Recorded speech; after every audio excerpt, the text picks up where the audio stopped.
This is a TalkStation original podcast. One of the things that really impressed me, and I want to step right into the conversation. We'll talk about the big, beautiful bill here in a moment, but I want to talk about the process. A lot of folks were very critical of the speaker when he took over the job from Mike McCarthy. Well, actually, he took over from at the interim, and that was it Henry? McHenry. McHenry. Patrick McHenry in North Carolina. And, there were questions. Did he have the persona to do this? Did he have the strength, the backbone, et cetera, et cetera?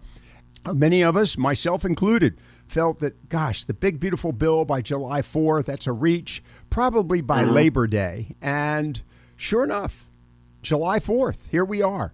The president signed it. I'm impressed. I don't know what was involved, but after it was all said and done, from the House, and I would argue even from the Senate, there were obviously some disagreements within the party from the Senate floor, and there were some also on the House, but nothing seems to have sharp edges to it. There are disagreements, we understand that, but everything there just doesn't seem to be a significant amount of anger, angst, fallout from this. Well, Lockwood, especially in politics, life is full of disappointments. Right. And, of that bill, I'd probably say there's about 85% that I was supporting, about 10 or 15% that I was, okay. Right. And about 5 to 8 or maybe more percent that I really, really don't like. Mm-hmm. Is it something that you take your ball and go home?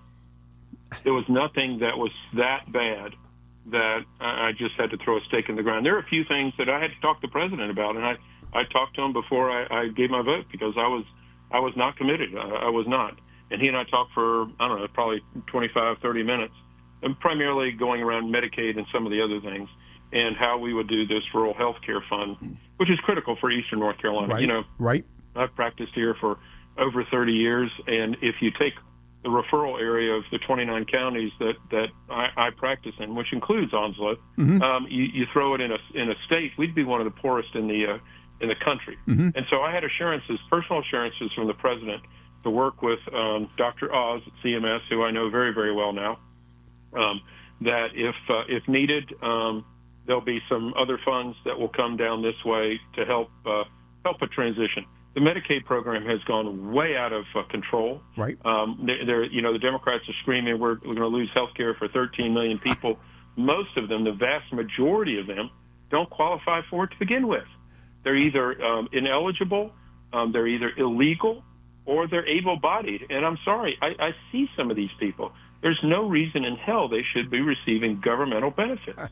Now, the vast majority of people on Medicaid, disabled, impoverished, absolutely understand that. We also really have to do something about the fact it's become morally acceptable in this country for 16 and 18-year-olds to have children with no expectation they're going to care for them, that there's no expectation of a father being in their life, and they're going to be on Medicaid. We have to grapple with that, and I believe that's really one of our biggest domestic challenges. But if you go back to the other challenges with the bill, I think we're going to move forward. It's very unfortunate that Elon Musk is doing what he's doing. I understand where he is, but if we want to have another Ross Perot moment starting a whole new party, we're going to get another Bill Clinton or worse, given the Democratic Party is what it is today. The president pulled something off there, and Mike Johnson did also. Well, no question about it. You bring up the issue of the president talking with you, and of course, we understand that he was on the phone till the very early hours of the morning on the 3rd as they were preparing for your final vote. That's impressive. The president was really engaged. So there's an assumption out there that he is, of course, the No King's Day, I think it was, or whatever the description was. Yeah, I know that. But I know. And obviously, but he's actually involved in the process. That's impressive. Did you ever have any conversations with his predecessor? I can only just laugh at that. I don't know if anybody had conversations with his predecessor, including his secretary. I don't know if it came out. Jamie Comer told me in one of their House meetings, committee meetings and oversight a couple of weeks ago. Normally, the president's secretary meets with him like 4 or 5 times a day. Uh-huh. The president's secretary for Biden met with him, and she testified, met with him once a month, once a month. And so I won't even get into that tirade. What a sham. Biggest lie ever told to the American people. But that's a different issue. But I think that's important. I think the comparison is very important. All right, the big, beautiful bill, you've described your concerns about that. But it's also to your observations, Congressman. And again, Congressman Dr. Greg Murphy with us this afternoon. And that is the fact that there is the necessity to compromise. Obviously, there is horse trading that still takes place in the conversations and still going forward. You know, the other aspect of this is this dire predictions that we continue to hear in every regard. The economy is going to collapse. It's amazing that we haven't had the apocalypse. It hasn't occurred. And of course, the situation with Iran, this was definitely going to create a whole new problem for us. We are seeing action from a leader, are we not? I mean, we are. And leaders sometimes do things that we don't like, but they lead. That's my thought. Right. That's the difference. You know, you have somebody who is a leader, a born leader, a force to be reckoned with in the presidency, and you just had a political hack who'd been in D.C. for 50 years and was only pushed in because they knew that Trump would beat, what's his name, Bernie Sanders. Bernie but Sanders, that's a whole different issue. Yeah. Now, look, we're not out of the woods by any means. Right. Our debt still is climbing, but I think what we're getting now, talking more and more about a statistic that really matters more than just a solid number. This is our debt to GDP ratio. Mm-hmm. This tells us what is our gross domestic product, what is the country producing, versus what debt it is in. And this is much more of an important number than just a debt itself. You know, the CBO, which is a communist organization that works for the government, I'm so disappointed in them. They say they're nonpartisan, but damn if they're not a Democratic hack. They say we're going to add trillions to the deficit. They don't say the other part of the equation, that with this tax reform, we should add, millions, hundreds of millions, if not trillions, to the coffers and grow the gross domestic product at a faster rate than the debt. We still have to do something about our debt. There is no doubt about that. But unfortunately, until we're able to tackle Medicare, Medicaid, Social Security reform, we're never going to touch our debt. And with our population being older now rather than younger, I don't know how we could ever do that. We can't. We have fewer people paying into a system. Everybody says, well, look, I paid into the system. But, yeah, you paid in for one Medicare dollar, you get out 4 in benefits. So it's a real challenge. So if we can just grow our economy at a greater rate than our debt increases, we're in a good spot. We're in a better spot. Not a good spot. We're in a better spot. We can't cut our way into prosperity. We have to grow our way into prosperity. That has been that's the thing that really surprises me. And yet, your friends across the aisle, I'm sure there are some across the aisle that are your friends, continue to fight any effort to opening the doors for entrepreneurship. And I think the perfect example of that is the potential of the tax increase had this bill not passed. And I'm wondering, have any of your Democrat compatriots explained to you what the alternative would have been had that tax increase not been solidified? I'm sorry, that tax cut. Tax cut. They wouldn't have done that, not by any means, because they would that's what Democrats do. Okay. Conservatives produce and Democrats complain. Okay. Now, there is no other alternative unless the alternative is to let all the taxes go up, which most of them would have been very, very happy with.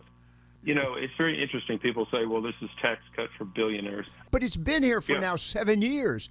I didn't hear them complaining about it while President Biden was in office. Well, it is a quote issue because the top marginal rate, 37% for those highest earners, which is much higher than the other rates for middle income and lower earners, has stayed the same. But if you look at this, what happened in 2017 with the TCJA, the Trump tax cuts, the top 10% at that point in time paid 70% of the taxes. Here we go. Here's another statistic. With those tax cuts, the top 10% actually paid 5% more of the taxes. Top 10% pay 75% of the tax burden. You start chopping those people away. Those are primarily people who are business owners, right, who signed on the dotted line. who take the risk, or if they bankrupt, they fail, they keep on working. For a large part, those people, but they pay 75% of the taxes. The lowest 50% of income earners only pay 3%. So how much more do you keep asking people disproportionately across the income levels? So, I see a fairness issue here. The top 10% are already paying 3/4 of the taxes. So how much more do you want people to pay up at that point where all of a sudden they say, well, I won't grow my business. I won't employ more people. It's just a joke, and it's just they want more and more taxes so they can just do more and more programs. We've become a government of more and more programs that we just literally can't say no. We have become so reliant on Uncle Sugar for all of our solutions. And I've got to say that that's one of the challenges I think that we're hearing here. We're anticipating, especially in our local communities, that eventually Uncle Sam's going to run out of money. We have to be prepared to be somewhat self-reliant, do we not? I mean, each state, each community, we're going to have to start stepping up. Am I thinking correctly? Absolutely. One thing about North Carolina, and I learned this in the state legislature, we are a very, very healthy and wealthy economy. We are. Right. And I remember them pulling the whole, kind of scam, as if it will, of hospitals taxing themselves, sending the money to the state, and then the state pulls down twice as much Medicaid dollars, and the dollars go back to the hospital. Not only do they tax themselves, but they get additional dollars. Now, some places, especially in rural eastern North Carolina, need those extra dollars to stay alive. But I remember that coming through the legislature saying, yeah, we can pull more federal dollars. Well, you're bankrupting the country doing it. And I had a discussion with the Speaker Pro Tem, Phil Berger, a couple weeks ago, and basically brought up this issue, and he said, well, we'll figure it out. And I said, well, that may mean sending more money, Medicaid money, to some of these hospitals and raising, some fees or something. That has to be done. We are a very, very, very healthy state. And, there's some debate about whether we need to go to the income tax of zero, state income tax of zero. I'm not there. We actually have roads. We have other things to pay for, especially with what's going out in the West. So North Carolina can afford to pay a little bit more of its share of burden of Medicaid rather than bankrupting the federal government. Well, former Treasurer Dale Folwell pointed out, we're one of 14 states in the entire union that have a AAA rating, bond rating, one of 14. That's not bad when you consider the other 36. That's pretty significant. And then on top of that, with the exception of our health insurance plan for our state employees, we're not as upside down as many states are, such as Illinois, Connecticut, California, where if they had a demand for all of their services from their state employees, they would be totally in the red. They would be bankrupt. They could not provide the financial support for that. So to your point, one of the things, and I appreciate your comments. I applaud it too, by the way, because too often we have become very enamored with, oh, Uncle Sam will take care of it. We're going to wait for, we'll wait for the FEMA, personnel to show up. We've got to start showing up at our own community. So I think that's important. And by the way, and of course the situation in Texas, you heard me do that at the introduction, very sad circumstance. We've had floods just this past weekend in Moore County, there in Orange County. So the point of the matter is, we still have our own problems we have to deal with, and the faster we're able to respond to them, the better, is it not? Yeah, absolutely. And and this is, I think the guys in Raleigh agreed with this. Let the state have the money and let the state do what it's supposed to, rather than getting the federal government with all its additional bureaucracy involved. So, look, there are a lot of things that can be done, and I think we can move things away from the federal government back to the states. Good Lord, these folks in cubicles, I call them cubicle captains, in Washington, D.C., sit there and make up rules, and the way that a lot of them is measured success. Now, granted, look, we have a lot of fine, dedicated public servants in Washington. Please, I'm not talking about them. But what's happened is it's become a mentality amongst some that the more people I oversee, the more successful I am. So they create rules so that they can hire more people and oversee more rules. That's not the way we're going to be able to prosper as a nation. and thankfully we have a president that's willing to turn the court around. Before we wrap things up, we have joining us, and I really appreciate his time, Dr. Greg Murphy, who happens to also be our congressional representative for North Carolina District 3. My question to you, Congressman, is under the big, beautiful bill, we're seeing a resilience and an understanding, a recognition of the value of our military establishment as well. That, I think, bodes well for our state and our district particularly, does it not? Well, it does. And here's the other thing, and the president said this, our recruitment is, I don't even know what percent higher than it was a year ago. we had two people leading our military, General Austin and General Milley, who both should have resigned if they had any dignity to them with what happened in Afghanistan. And they allowed the Biden administration, or Jill Biden, we're finding out, was really running things, along with Obama, I guess, to infuse all this damn gender DEI crap into our military. Our military is supposed to defend our freedom and is supposed to kill the enemy, period. That's their job. It's not to be a social justice experiment. And thank God, Pete Hegseth is turning that around and turning us into a fighting machine. That's what we're supposed to do.